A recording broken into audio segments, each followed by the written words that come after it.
So let me start today with this. Honesty is always the best policy. If I told myself that I could be a Major League Baseball player, but I hadn't picked up a bat in 2 years, that would be a problem. When I do decide to pick up the bat again and strike out on 3 pitches, I'll know right away that I was lying to myself. I was being delusional. I wasn't thinking clearly. And the truth eventually came out. The truth always comes out. You can't run from the truth. If you lie to yourself or others, if you deceive yourself or others, eventually you will be caught. And the truth is ugly once it comes out. And it never comes out at the right time. It never comes out at the most opportune time. It comes out when you really don't want it to come out. And when it does, you better be prepared, because there will be a firestorm. The same could be said about the Chicago Cubs. At the end of last season, 2019, the Cubs blamed all of their problems on Joe Maddon, the manager. No one came to his defense. No one defended how great he was as a Cubs skipper.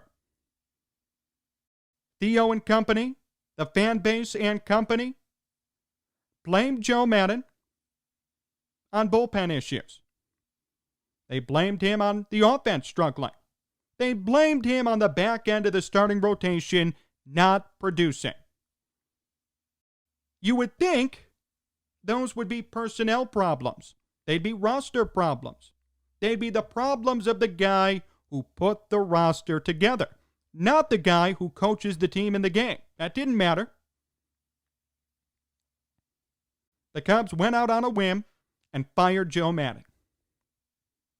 We're not talking technicalities here. He was fired, okay? I know the official wording is they didn't give him another contract. He was fired. He was on his way out. They didn't want him back. Case closed. End of story.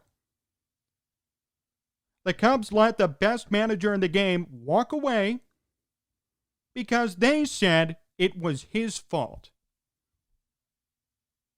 It was his fault that the team didn't make the playoffs. It was his fault that the team had never made it back to the World Series. It was his fault that they were declining. So what did they do to please everybody? They brought in a World Series hero, Grandpa Rossi, to come in and manage the team. They said this would correct all of the problems that you saw from 2019. One guy would correct everything. The players weren't responding to Joe. They need a new voice in there to pump them up and get them ready to go. And get them enthusiastic about playing the game again and about playing for the Cubs again. That was the official narrative. I remember it. If you don't, I encourage you to go and look back at articles following the Ross hiring. It was very apparent as to where everybody stood on that. Everyone blamed Joe Maddon. Everyone gave Theo credit. And everyone turned to David Ross to be the savior of the franchise, to prolong the inevitable, which is a rebuild. Now, as we sit here today, 1 year later, the Cubs have been eliminated from the postseason, the wild card round, by the Miami Marlins. They were swept by the Marlins in 2 games at Wrigley. And the 2 pitchers that shut down the Cubs, you've probably never heard of. Sandy Alcantara and Sixto Sanchez. If you're a true baseball fan, you know who Alcantara is. He made the All-Star team in 2019. But that's it. That's the only credential that covers Sanchez and Alcantara. And the year he made the All-Star team, he was the Marlins' lone representative. His ERA was 3.80, and they let him on the team. Because as we know, you need 1 rep from every team. So essentially, the Cubs faced 2 young, inexperienced, unproven starting pitchers, and they made the Cubs lineup look like nothing. The Cubs lineup made them look like Cy Young Award contenders. And the great pitchers of tomorrow. Maybe that's the case, but I wouldn't bank on it. All of the problems that the Cubs had from years past came to light again this year. The bullpen was shaky.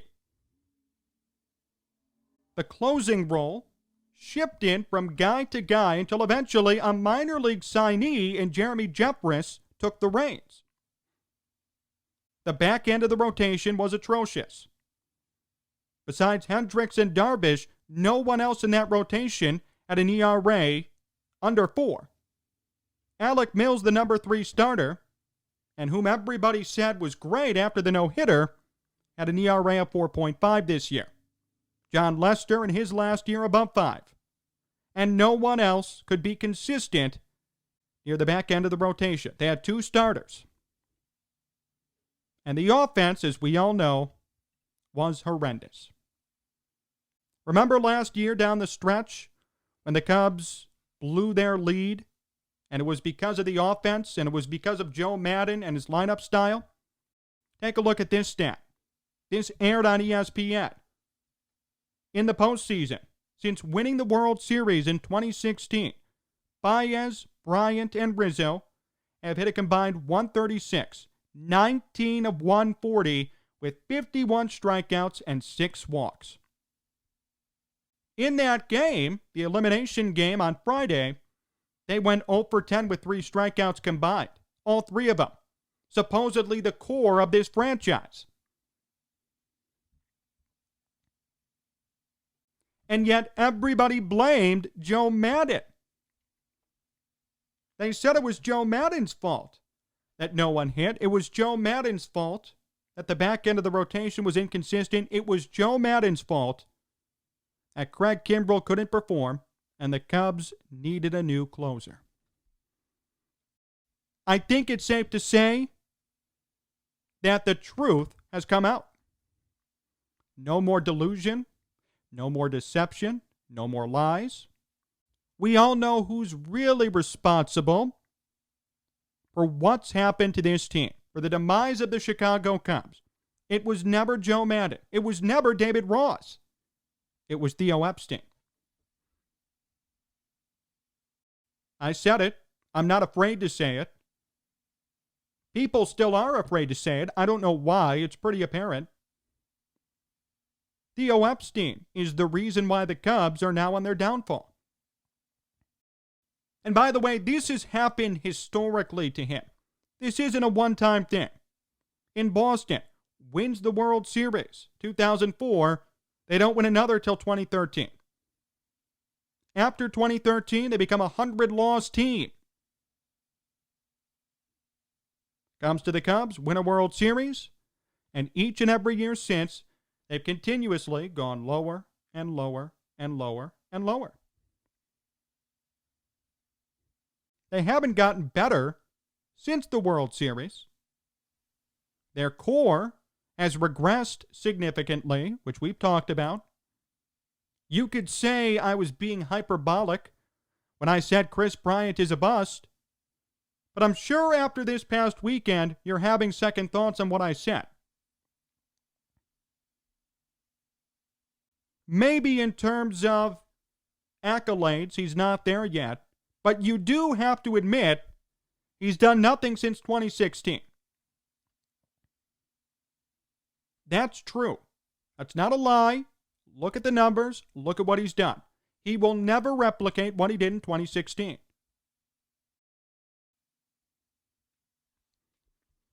He's been injury plagued. No one says anything. Theo could have traded him last offseason and re-signed Nicholas Castellanos, who I believe really enjoyed being in Chicago. He chose not to. You're not getting anything for Bryant or Baez or Schwarber ever again. Their value is literally nothing.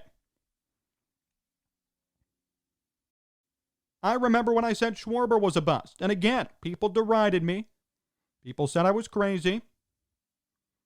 But the guy can't even hit 250, and he's in the major leagues. His power has even gone down a bit. What are we doing here? Why are we being delusional? Why are we not calling out what we see and what is true? Who are we protecting? We know what's happened to this team. We see it every day. We see the decline. It's so obvious. Why is there a problem about bringing it to attention and calling it out? You know, it's so funny to me. All of you who came out and said Joe Maddon should be fired, will any of you come out and say Theo Epstein should be fired? Is anyone here willing to say that? All of you who blame Joe Maddon for the starting rotation and the bullpen and the hitting, will anyone blame Theo now for all three of those things? Since, you know, he was the one who constructed the roster. Is anyone willing to tell the truth? Is anyone willing to stop being delusional about this team? It's time for a rebuild. The Cubs core obviously has not worked out. The guys they overrated and hyped up for the Cubs fan base's benefit have not worked. Schwarber has not worked. Baez, unfortunately, as much as I like his intangibles, has not worked. Bryant, obviously, has not worked. And Rizzo is old. Epstein has one more year on his contract. I suggest they find a way to nullify it and get him out of here. Bring in a new front office. Get rid of any relics that connect to Epstein or the 2016 World Series and start from scratch. We have to stop worshiping that team. Do people understand now? If you saw me on Twitter, I put out a tweet from my video from September 10th, and I said, we need to stop remembering the World Series. We need to stop associating the Cubs with 2016. It's 2020 now. After this series, I think it's pretty obvious that we need to look to the future again. The past is gone. The present is disgusting. It's time to move on.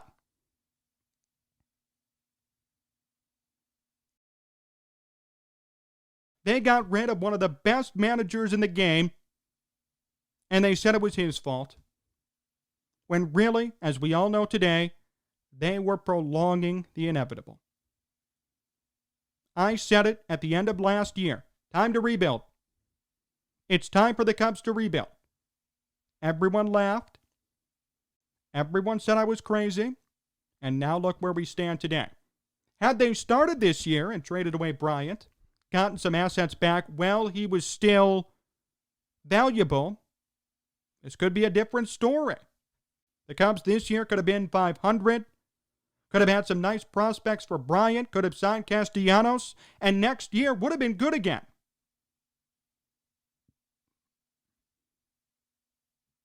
That would have been a good plan. I would have championed it. Why wasn't that talked about?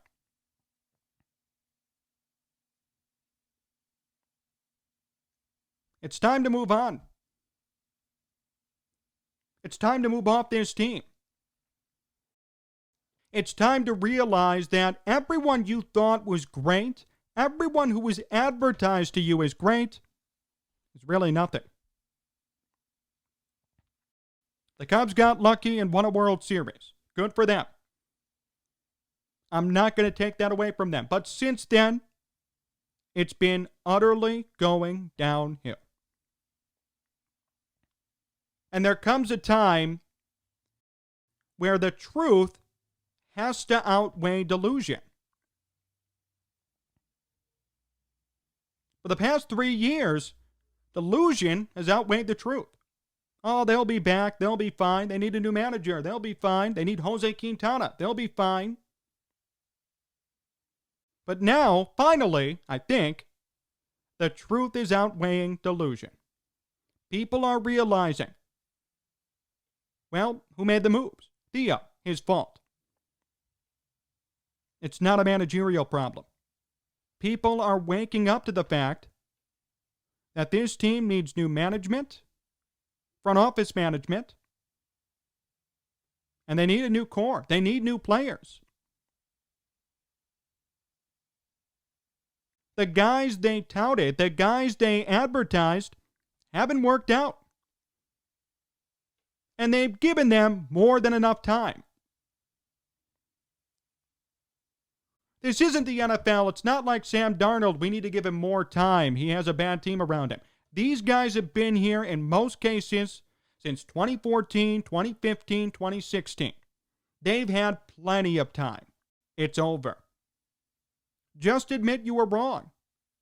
I'd rather hear the truth and say, you know what, I screwed up, than try and cover for it by hiring a new manager and blaming the old manager for all of your failures. Just tell us the truth.